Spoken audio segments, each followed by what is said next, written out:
Yo, kembali lagi di channel Vokauser Anime. Jadi setelah sekian lamanya, akhirnya kita akan kembali ngebahas alur cerita Grid ya guys ya. So, kita akan mentokin alur cerita Grid ini. Jadi pegangan yang kuat, siapkan cemilan untuk menonton dan mari kita gaskan. Tunggu dulu, lupa. Bagi kawan-kawan yang mau traktirin kopi, maka link traktirannya ada di deskripsi di bawah. Oke lah, jadi tanpa berlama-lama lagi, langsung aja kita mulai alur ceritanya.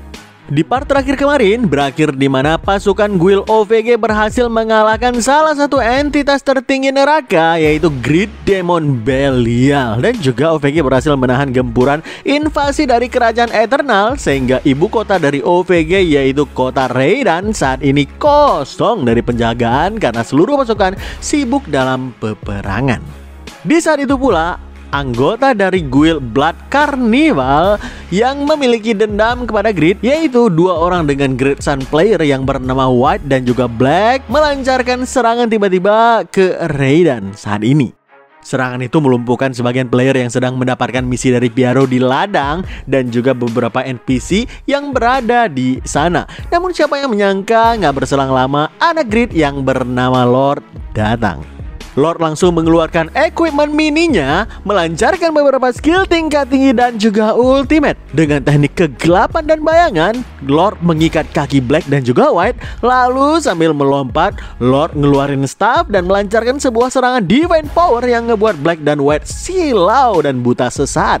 Lalu dengan step kilatnya, Lord melesat ke tempat Black dan juga White berada dalam sekejap. Tentu ngelihat rentetan serangan yang harusnya itu merupakan skill-skill tingkat tertinggi yang gak mungkin dipelajari oleh seorang bocah, White dan Black bilang, "Hah? Apa-apaan bocah ini? Dia ngeluarin skill bayangan dari master bayangan Kasim yang legenda itu. Lalu dia ngeluarkan defense power untuk membutakan mata kita. Dan gerakan langkah kakinya barusan, bukankah itu adalah langkah kaki Sur Saint Kraugel? Apa yang sebenarnya terjadi? Bagaimana dia bisa memiliki kekuatan seperti itu dalam tubuh kecilnya itu?" Namun Lord yang saat ini udah berada di depan White dan juga Black langsung melancarkan sebuah ultimate lagi yang bernama Sword Storm. Belasan tebasan menghantam mereka berdua dengan kecepatan yang luar biasa pula. Tapi damage yang diberikan cukup kecil. Dan notif mengatakan badai energi pedang tajam menurunkan defense target yang terkena. Tapi level penyerang terlalu rendah, sebagian besar damage dikurangi secara drastis. Black pun bilang, siapa anak ini sebenarnya? Seharusnya umurnya masih 5 tahun bukan? White pun membalas, teknik berpedangnya juga langkah kaki yang digunakan itu adalah teknik milik Kraugel. Dalam hati White juga bilang, dari notifikasi perbedaan level kami pasti itu terkait lebih dari 200 level. Tapi dia masih bisa menembus enhance armor untuk memberikan damage 3000-an lebih. Katanya Damian dan Kraugel bekerja sama saat raid Belial. Dan anak ini menggunakan kedua skill tier tertinggi milik mereka. Dia adalah ultimate named NPC sekaligus senjata rahasia Grid. Dia benar-benar monster. Terlihat saat ini Lord terduduk kehabisan tenaga dan dia bilang sambil ngos-ngosan, capek. Notif muncul dan bilang, Lord level 40, pembatasan usia diterapkan. Dalam hati White dia bilang, si brengsek Grid itu cuma game pun dia membesarkan anaknya sebagai senjata. Malang sekali. White menarik tangan Lord dan dia bilang, kalau kau ditakdirkan dieksploitasi seumur hidupmu oleh orang tuamu dan nantinya akan mengalami kematian yang tragis, maka akan kuakhiri saja hidupmu dengan tanganku ini sekarang. White ngeluarin salah satu serangan ultimate-nya dan bersiap menghabisi Lord. Sebuah skill bernama Reversal of Heaven and Earth langsung menggetarkan seluruh arena di sana dengan ledakan yang sangat besar. Di tengah-tengah ledakan tersebut, salah satu calon Rebecca Dofter ternyata berhasil menyelamatkan Lord yang ngebuat White sangat kesal. Dan calon dari Rebecca tersebut pun berkumpul ngeluarin shield dan sword mereka untuk melindungi Lord. Ngelihat itu White pun berteriak, bocah-bocah ini akan kuhancurkan dalam sekali serangan. Namun, serangan biasa dari White itu dipentalkan oleh pertahanan mereka yang membuat White sedikit kesal di sini dan kaget juga. Dalam hati dia bilang, "Hah? Siapa mereka sebenarnya? Kenapa pertahanan mereka keras sekali meski mereka cuma bocah-bocah?" Di saat yang sama juga para kandidat Rebecca Daughter terus menyerang White yang ngebuat White sedikit terdorong mundur. Para player yang ada di sekitarnya itu ngelihat pertarungan tersebut dan mereka bilang mereka adalah kandidat Rebecca dari kuil rahasia yang dilatih langsung oleh Piaro. Sejatinya mereka adalah semi-named NPC yang nantinya akan menjadi named NPC. Namun karena udah tahu kekuatan dari lawannya itu nggak normal, White nggak lagi menahan dirinya dan dia bilang, "Udah pernah kulihat monster yang mengenakan kulit anak-anak. Kami nggak akan lengah lagi." Dengan menggunakan serangan yang jauh lebih kuat lagi, White menyerang anak-anak itu sehingga mereka pun berserakan kewalahan. Lord yang berada di dalam sana bilang dalam hatinya, "Tidak, Mama dan Papa selalu bilang kalau aku harus melindungi orang-orang yang kusayangi." Lord pun berteriak sambil menangis, "Jangan lukai kakak-kakak itu." Teriakan dari Lord itu membuat Kasim yang dari tadi berada di bawah bayangan Lord memancarkan aura membunuh yang kuat dan dia bilang ke Lord, kekuatan dari seorang penguasa nggak hanya ada pada tangan mereka sendiri. Seorang penguasa harus menggunakan seluruh sumber daya di sekitarnya dengan bijak. Jadi biar kutanya, sebagai raja di masa depan nanti, apa keputusanmu? Lord yang sedang menangis pun berteriak, "Saat ini aku akan meminta bantuan Master." Di saat yang sama pula, bayangan di bawah kaki Lord membesar. Dan dari dalam bayangan-bayangan tersebut muncul ratusan Shadow Shuriken yang langsung menyerang ke arah White berada. White yang kaget terkena beberapa serangan shuriken dan menepis sebagian yang lain. Dengan keheranan White pun bilang, "Hah? Shadow Shuriken?" Lalu Shadow Shuriken tersebut tiba-tiba berubah bentuk menjadi ratusan Shadow Dagger yang kembali berputar menyerang kembali ke arah White berada. Dengan makin kebingungan lagi, White bilang, "Apa-apaan ini?" Dia menciptakan ratusan Shadow Shuriken, mengubah bentuknya, lalu mengubah lintasannya dalam sekejap. Kecepatannya di luar nalar dan pengeksekusiannya juga sempurna. Ini bukan lagi magic milik bocah itu. Hanya ada satu orang yang bisa melakukan ini. White pun berteriak, "Shadow King Kasim!" Tepat setelah dia mengatakan itu dengan wajah yang berkeringat dan sambil berbalik badan, tiba-tiba di belakangnya udah ada Kasim yang menerjang menggunakan daggernya. Tapi refleks dari seorang dengan Great Sun Player memang luar biasa. White menahan serangan kritikal dan mematikan itu menggunakan tangannya sampai tangannya tertembus. Dengan menggunakan telepati, Kasim bilang ke Lord, "Untuk melindungi apa yang berharga, kau membutuhkan kekuatan yang lebih besar, Tuan Muda Lord. Resapi semua gerakanku dalam ingatanmu itu." Mendengarkan itu, Lord terus memperhatikan setiap serangan tajam dari masternya, King of Shadow, dengan begitu serius dan juga fokus.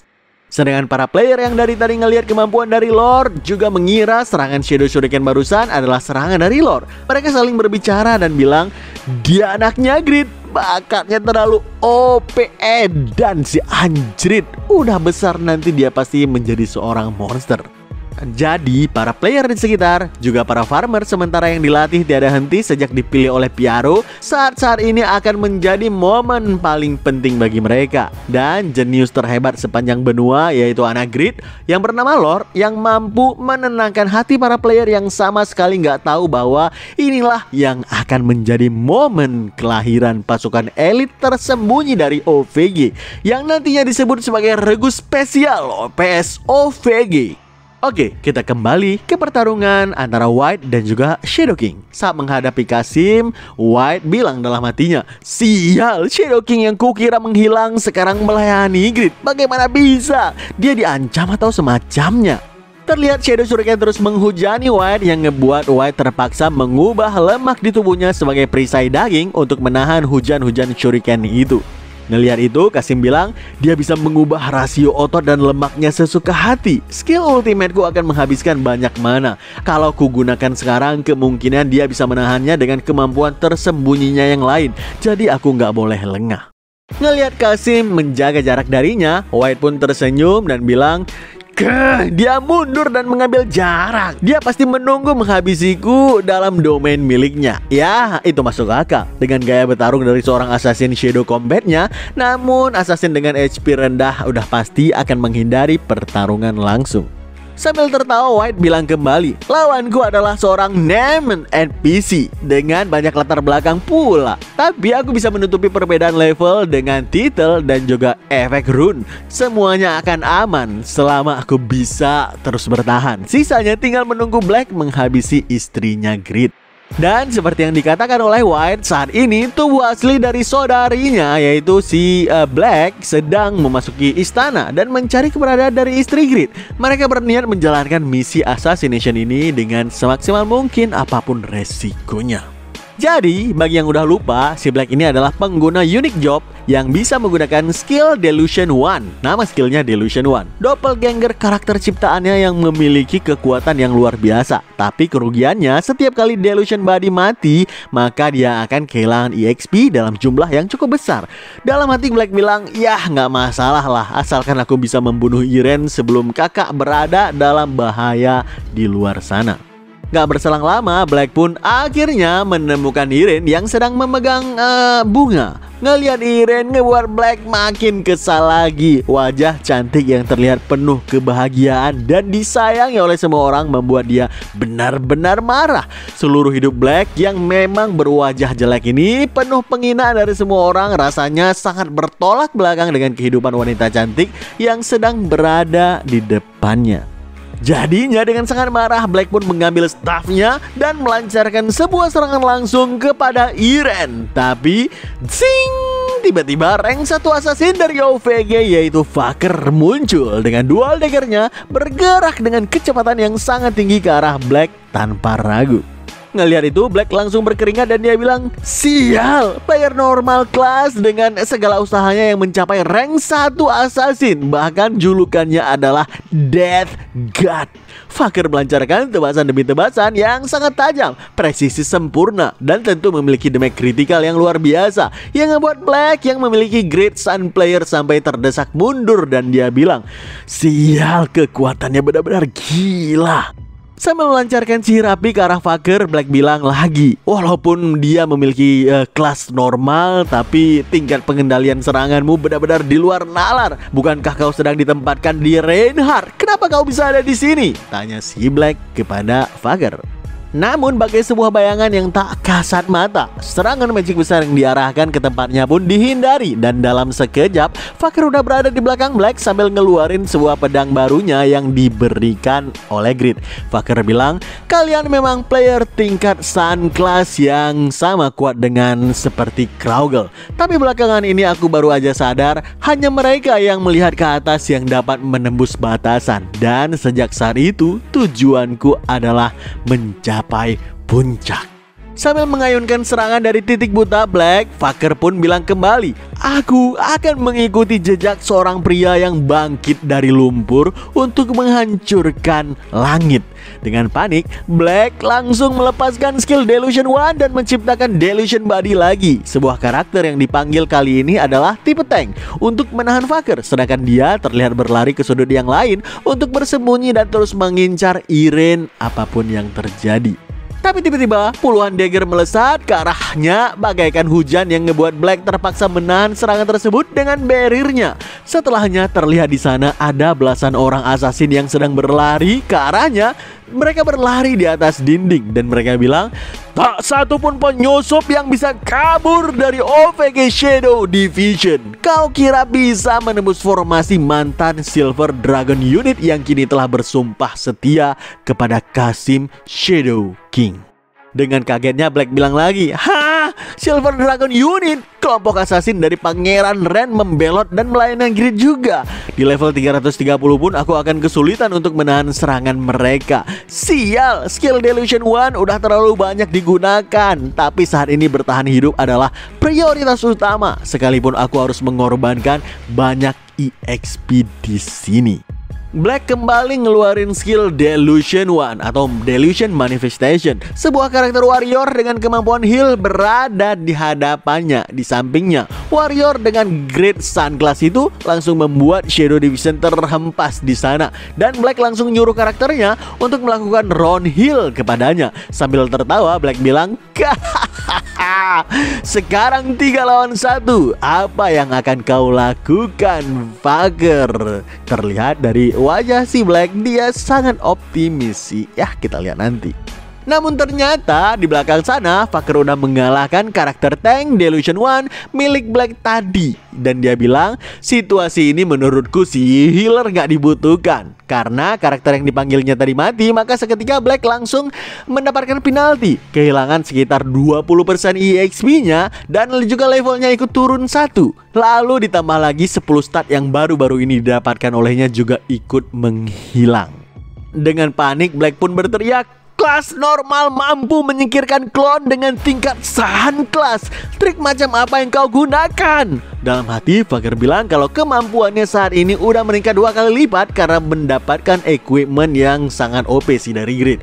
Belum lagi pants yang dipakainya yang memiliki grade legendary yang bisa meningkatkan kecepatan juga kemampuan melompatnya secara signifikan. Oleh sebab itu, fucker pun kembali menerjang ke arah Black dengan kekuatan penuhnya, melancarkan tebasan yang sangat kuat, cepat dan dahsyat ke arah Black yang ngebuat Black dan cloningannya mokat seketika.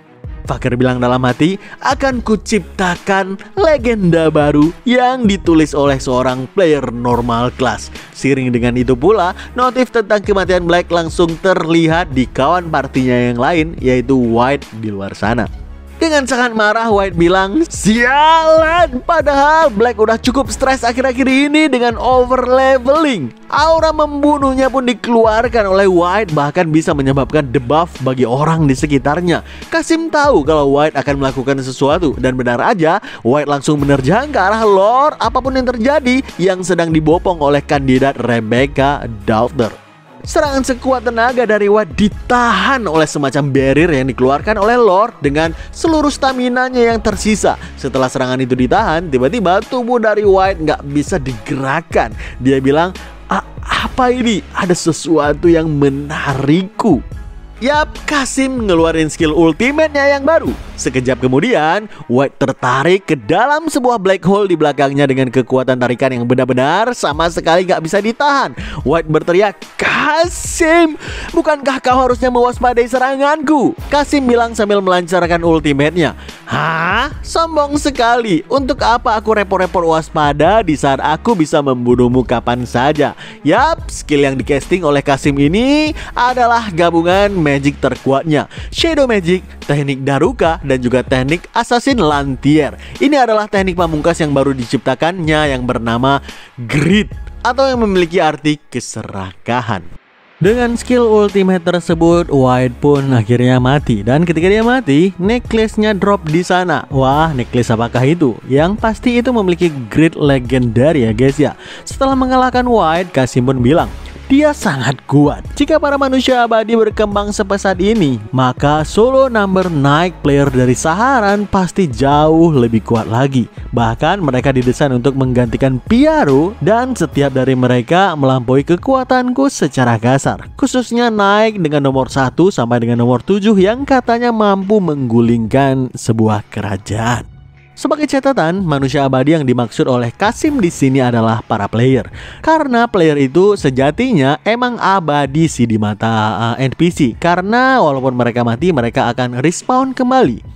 Kasim pun bilang kembali dalam hatinya, "Aku ingin melindungi tuanku agar bisa berkembang jauh lebih kuat lagi. Untuk itu aku juga harus menjadi lebih kuat lagi. Kurasa memang udah waktunya aku melakukan peningkatan advance kelasku yang keempat yang udah kutunda-tunda karena saking sulitnya."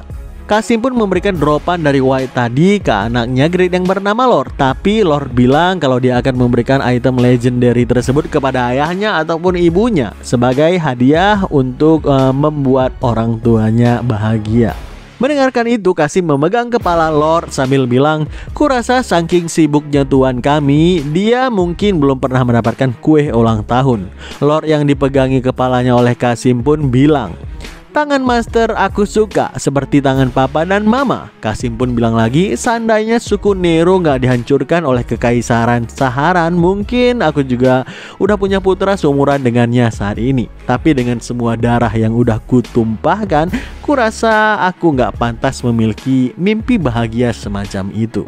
Sambil tersenyum ngeliat tingkah laku Lord yang menggelantung di tangannya, Kasim bilang lagi, meskipun begitu, jika ini memang mimpi, aku berharap nggak akan pernah terbangun.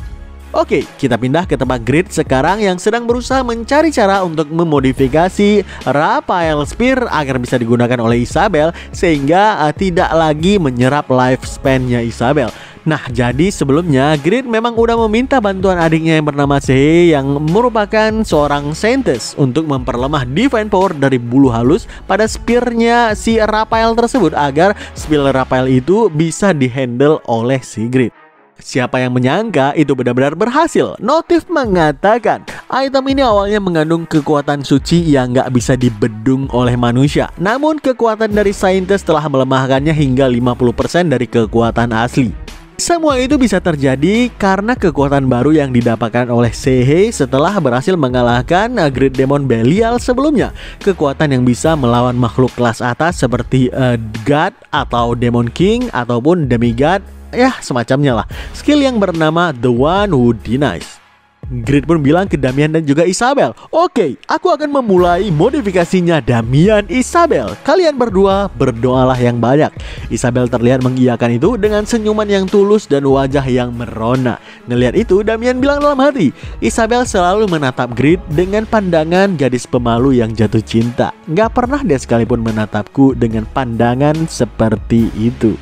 Namun setelahnya Damian menutup matanya dan sambil tersenyum kembali dia pun bilang dalam hati, enggak, jangan terlalu dipikirkan. Aku harus melepaskan harapan egois setelah mengambil jalan yang kupilih demi dia. Tapi ternyata Isabel saat ini mengerti apa yang dirasakan oleh si Damian. Dia mengikat kelingking tangannya ke kelingking tangan Damian dan dia bilang dengan lembut, jika Tuan Grid adalah matahari yang bersinar yang memimpin semua orang untuk maju, maka kamu yang mulia, kamu adalah kehangatan yang selalu ada di samping kami. Karena efek dari White Blossom, daya hidupku selalu terkuras perlahan. Bahkan setelah aku menyadari rasa dari Yang Mulia kepadaku, aku terpaksa harus melepaskan pergi perasaan tersebut. Aku gak bisa hidup lama di dunia ini. Mana boleh aku egois dan menerima cintamu begitu saja. Tapi setelah semua yang Anda lakukan dan terus menemaniku dengan penuh pengabdian, aku gak bisa mengabaikan beratnya perasaan yang Anda tanggung itu. Jika Tuan Grid berhasil kali ini untuk membebaskanku dari White Blossom, aku ingin menerima perasaan cinta Anda yang mulia. Aku ingin menjadi orang yang melindungimu, Damian. Mendapatkan pernyataan seperti itu ngebuat Damian meneteskan air matanya. Seperti perasaan yang besar kepada Isabel setelah sekian lama akhirnya terjawab. Mereka saling berpegangan tangan dan bilang dalam hati, kumohon Grid, kumohon selamatkan kami. Sekali ini saja, kumohon tolong kami. Notif pun muncul di hadapan Grid dan bilang, Rebecca Dr. Isabel mulai mendewakan Anda. Keyakinannya kini melampaui keyakinan yang dia miliki terhadap Dewi Rebecca. Ini adalah perkembangan yang alami yang dapat diterima bahkan oleh entitas Dewi sekalipun. Amarah Dewi Rebecca telah dihilangkan. Tiba-tiba notif lanjutan pun muncul dan bilang, titel One Who Glimpses the Might telah diperbaharui. Anda mendapatkan persyaratan minimum untuk menaikkan job class Anda ke rank mythical. Gile sih bro, kelas legendary aja udah edan sih. Sekarang Grid jadi orang pertama yang memiliki persyaratan untuk naik ke kelas mythic bro. Edan sih. Namun terlihat Grid yang terlalu fokus saat ini dalam menempa, nggak begitu memperhatikan berbagai notif yang muncul di hadapannya. Setelah berhasil membongkar Raphael Spear untuk dimodifikasi, tiba-tiba sebuah hidden quest muncul lagi di hadapan Grid yang membuat dia sedikit kaget. Notif quest itu mengatakan menciptakan ulang Raphael Spear dengan kekuatan yang harus lebih besar dari sebelumnya. Tentu mendapatkan persyaratan itu ngebuat Grid sedikit kebingungan. Dia terus berpikir dan dia bilang, Kalau aku buat ulang strukturnya agar sesuai dengan gaya tombak dari Isabel, itu merubah salah satu dari ketiga secret relic Rebecca menjadi senjata pribadi dong. Pasti akan mendatangkan banyak masalah ke depannya nanti. Berarti yang bisa kuubah adalah materialnya kah? Tiba-tiba Grid mendapatkan ide dan dia bilang, "Oh iya, bagaimana jika aku gunakan aja tulang dan juga tanduk dari Grid Demon Belial?" Si Braham yang berada di dalam tubuh Grid pun berteriak, "Woi, manalah bisa, idiot. Kau kira senjata paling suci bisa menerima bagian tubuh makhluk paling kotor? Kalau kau mau gila, tolonglah lebih masuk akal lagi." Grid pun cuma bisa menggaruk-garuk kepalanya sambil bilang, "Iya juga ya." Tapi setelahnya tiba-tiba Abraham bilang lagi, "Kau udah menggunakan Vibranium yang merupakan panduan dari senjata magic, tapi nggak tahu cara gimana membuatnya. Kau kira Pakma bisa membuat senjata magic, tapi penerusnya nggak bisa." Kata-kata itu ngebuat Grid tersentak dan diam seketika. Lalu dia pun bilang ke Abraham, "Tunggu, aku bisa menguasai magic crafting juga. Kenapa nggak bilang dari awal?" Braham pun ngejawab, "Itu karena kau baru aja mendapatkan potensinya setelah keluar dari level kecerdasan serangga setelah mengalahkan Grid Demon Belial sebelumnya." Notif pun muncul di hadapan Grid dan mengupdate informasinya. Jadi dengan titel yang didapatkan setelah mengalahkan Belial yaitu Savior of the World, Grid meningkatkan seluruh statnya sebanyak 200 poin. Oleh sebab itu pula dia membuka kemampuan tersembunyi dari penerus tekad Pakma. Notif lainnya pun mengatakan, setelah menyelesaikan quest Anda akan mendapatkan Magic Weapon Crafting. Dan quest baru pun muncul di hadapan Grid yang bernama Crafting Discipline dengan rank quest adalah Triple S atau SSS. Notif lanjutan menjelaskan, dulu kala Pakma, blacksmith legendaris, menciptakan sistem senjata magic unik milik dirinya sendiri dengan bantuan Braham. Anda juga perlu mempelajarinya dari Braham untuk menguasai metode ini. Ngelihat itu sejujurnya Grid agak kasihan sih sama Braham. Dulu Braham adalah sahabat dari Pakma, tapi Braham dikhianati oleh sahabatnya sendiri yaitu si Pakma. Itu karena identitasnya yang merupakan seorang demon. Itu pasti sakit sih. Sekarang dia malah mengajari hal yang sama kepada penerus sahabatnya yang pernah mengkhianatinya itu. Jadinya Grid pun nanya ke Braham, kenapa dia suka dengannya. Graham pun yang agak malu ditanyai seperti itu. Dia bilang, "Hah? Bacot! Siapa bilang aku suka dengan anak tengil sepertimu, geblek?"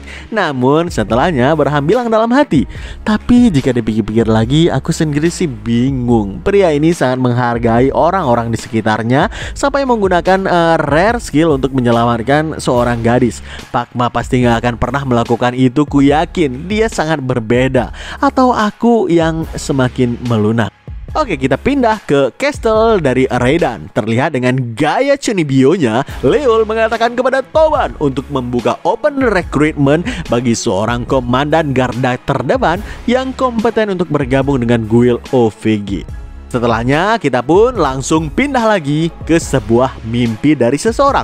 Terlihat seorang wanita berambut kuning memegangi tangan pria berambut hijau dan dia bilang, "Aku mencintaimu Felix. Aku ingin kita mengunjungi sebuah castle yang besar di pinggiran danau." Lalu si Felix pun ngejawab, "Ya, kita pasti akan ke sana, Luna. Pasti." Namun semuanya gak berjalan dengan baik. Cinta mereka kandas. Kandas bukan karena orang ketiga, namun akhir yang cukup tragis. Felix bilang dengan tangan yang bergetar, "Luna, dia adalah cinta pertamaku dan cinta terakhirku." Bah, tiba-tiba seseorang pun bangun dari tidur dan mengakhiri mimpi buruk tersebut sambil berteriak, "Tidak, Luna!" Seseorang terbangun di samping sebuah kapsul game dan ternyata pria yang berambut hijau itu adalah Agnus atau yang memiliki nama asli di dunia nyata, Felix. Dengan wajah yang penuh keringat, Agnus bilang, "Sekarang aku udah membangun kekayaan yang cukup untuk membeli istana seperti ini. Istana besar di samping sebuah danau. Tapi kemanapun aku pergi, kau gak berada di sana, Luna." Dia pun berjalan mendekati kapsul gamenya, menghidupkan kapsulnya tersebut sambil bilang, "Aku kehilanganmu karena aku adalah seorang pengecut yang gak berguna. Seandainya aku bisa memutar kembali waktu, akan kubunuh diriku sendiri yang lama dan para bajingan itu lagi dan lagi."